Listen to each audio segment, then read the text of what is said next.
learn how to handle the winters. That's obvious. The winters come right after falls. And pray tell how often? Every year, according to written history, for the last 6,500. To cross your fingers and say, I hope it doesn't come. I'm telling you, we call that naive. Now, there's all kinds of winters. Not just the winter of the season, but there's all kinds of winters. Winter time, the down time, the discouraging time. One writer called it the winter of discontent. The winter when you can't figure it out, the winter when it all goes wrong. Economic winters, social winters, political winters, and personal winters. When your heart is smashed in 1,000 pieces, the nights are unusually long. It's called winter time. Barbra Streisand sings, it used to be so natural to talk about forever, but used to be's don't count anymore. They just lay on the floor till we sweep them away. You don't sing me love songs. You don't say you need me, and you don't bring me flowers anymore. A song of winter. But hey, we're acquainted with all those winter scenarios. We've been through them all. Now the question is, what do you do about the winters? Well, you can't get rid of January by tearing it off the calendar. But here's what you can do with the upcoming winters of your life. The long ones, the short ones, the easy ones, the more difficult ones. Here's what you can do. Get wiser and stronger and better. Just make a list of that trio of good words. Wiser, stronger, and better. To challenge for yourself the upcoming winters of your life, don't you think you could read more? Pick up the scenario, pick up the books, pick up the cassettes. That's why we put some stuff on cassettes so you can listen to it. Put it in books so you can read it. Now putting it on video so you can see it. I'm telling you, anybody that wants to can get wiser. Next is stronger. Anybody can get stronger. If you're willing to do the push-ups, you can get stronger.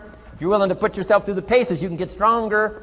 Can you develop stronger skills? And the answer is yes. Start practicing, practicing, practicing. And you can get stronger. Can you get stronger in handling life situations? Of course. But you got to go to work on yourself. You can't blame out there wishing it was easier. Wish you were stronger. And here's the last one, get better. Anybody can get better. Language, we can all get better. I've been lecturing now for 33 years, and I'm telling you, today versus 33 years ago, I'm better. First time I gave a talk, I stood up, my mind sat back down. I mean, I've been through that whole deal. Opened my mouth, nothing came out for a while. My knees are banging together, the sweat's pouring off my face, I'm shaking like a leaf. It's called terror, in case you haven't tried it. Those first attempts. But I'm telling you, I got through it, and I did it again, and I got through it, and I did it again, and I got through it. And now, of course, I can lecture for a few hours in one day. Anybody can get better. Develop the skills, okay? Handle the upcoming winters. Don't wish away the winters. That's called naive. Wish for the skills. Wish for the strength. Wish for the wisdom. Here's the second major lesson in life to learn. Learn how to take advantage of the spring. Uniquely enough, spring follows winter. And pray tell how often? 6,500 times. I mean, those are good odds. I'd gamble on it one more time. I mean, those are good odds. Every time. You can't beat those odds. Spring is called opportunity. Another day is called opportunity. Days follow nights. How about that? And how often? Every day. But now here's what we must learn to do with opportunity. Underline two strategic words in that sentence. Take advantage. Just because spring comes is no sign you're going to look good in the fall. You've got to take advantage of it. You've got to do something with it. Read every book you can on what to do with your springs, what to do with your opportunities, what to do with your days, what to do with your chances. Don't miss the educational process. Don't miss the process of learning. To understand, opportunity keeps coming, but the key is taking advantage, taking advantage. Everybody in this room's got to learn to do one of two things: plant in the spring or beg in the fall. And it doesn't mean you can't become a sophisticated beggar, but you don't need the reputation. Learn to plant in the spring. Take advantage. And there's an urgency here on springtime because there's just a few springs, handful of springs offered to each of us. So take advantage swiftly and quickly. Don't just let the time pass. The Beatles wrote, "Life is very short." And for John Lennon, it was extra short. For Michael Landon, it was extra short. But life is short. At the longest, it's short. So don't just let the springs pass. Take advantage. Seize the day. Seize the moment. Seize the opportunity. That's the key. Springtime. Life is fragile. Life is brief. Elton John sings, "She lived her life like a candle in the wind." It's fragile. It's brief. Whatever you're going to do, you got to get at it. Don't just let it pass away. Here's major lesson number 3. In the summer, learn how to nourish and protect. We've got 2 challenges in the summer in the personal development part of our life. And that is become capable and powerful enough in the summer and wise enough in the summer to nourish what's good and defend yourself against what's bad. Nourish and defend. The summertime is an interesting time. It holds the possibility of the promise of harvest time, but it also has the possibility of the threat. Sure enough, as soon as you've planted your garden, the busy bugs and the noxious weeds are out to take it. And let me give you another word of advice. They will take it unless you prevent it. Summertime is an interesting time. Best as I can describe summertime, you've got to nourish your values like a mother. Nourish like a mother. Go after the threat to the values you've got like a father. Deal with the weeds. Kill the weeds. Nourish the garden and kill the weeds. That's called summertime. What a challenging time. Give life like a mother. Take life like a father. Summertime.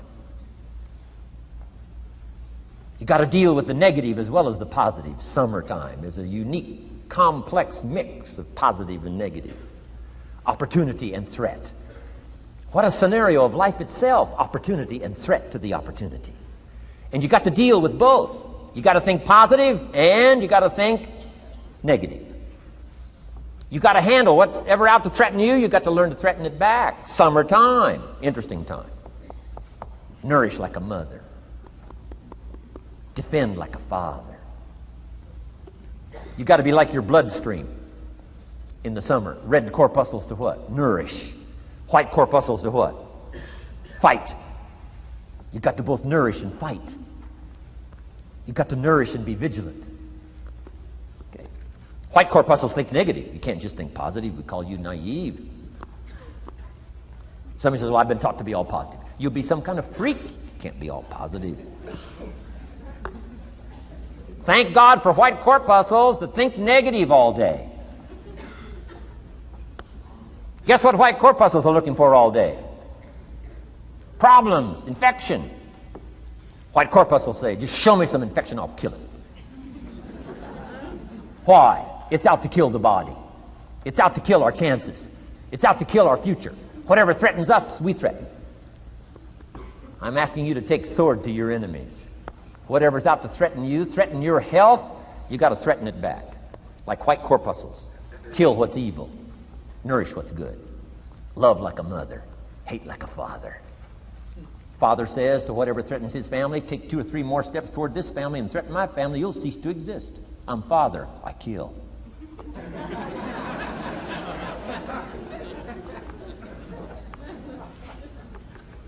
Don't let the weeds take your garden. Wreck your chances for a good harvest. Deal with your enemies in the summer. Called good and evil. The great struggle in life is called good and evil. Tyranny and liberty. Sickness and health. It's the way life is. Tyranny threatens liberty. Takes over Kuwait. Can't have that. If tyranny takes Kuwait, it'll take Saudi Arabia. If it takes Saudi Arabia, it'll take something else. Where are we going to stop tyranny? as soon as possible, lest it take the whole world value. So George Bush draws a line in the sand, consults with his allies, sends 500,000 troops to Saudi Arabia. Finally, Desert Storm, takes on Saddam Hussein, drives him out of Kuwait. Why? Because it has to be done. The great struggle between liberty and tyranny, the great struggle between evil and good. And you've got to treat your own life the same. Says Saddam Hussein, you can't have Kuwait, can't have Saudi Arabia. Furthermore, we're going to kick you out. Hires Chief White Corpuscle General Schwarzkopf.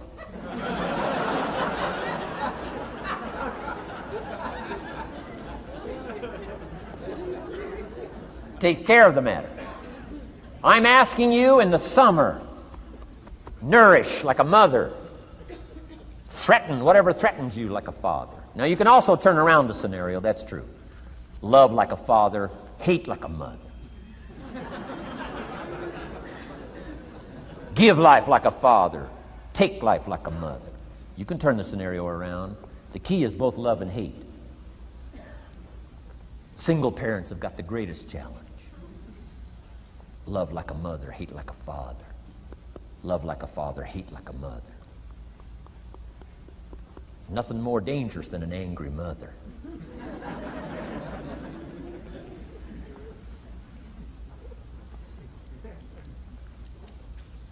Beware the female species of the animal. They call her Black Widow spider. Why? Because when she finishes, there is no male spider.